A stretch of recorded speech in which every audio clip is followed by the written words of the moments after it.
நீ கொடுத்ததற்கே நன்றி சொல்ல முடியவில்லை இன்னும்.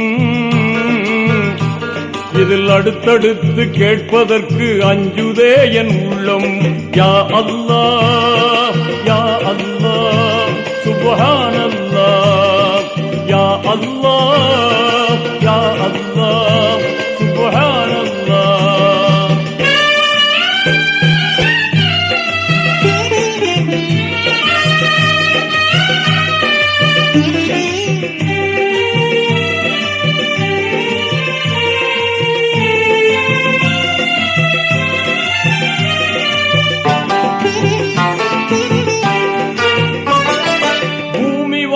மண்டலங்கள் பொருத்தமாக படைத்தாய், அதை புரிந்து கொள்ள புலன்களையும் திருத்தமாக அமைத்தாய்.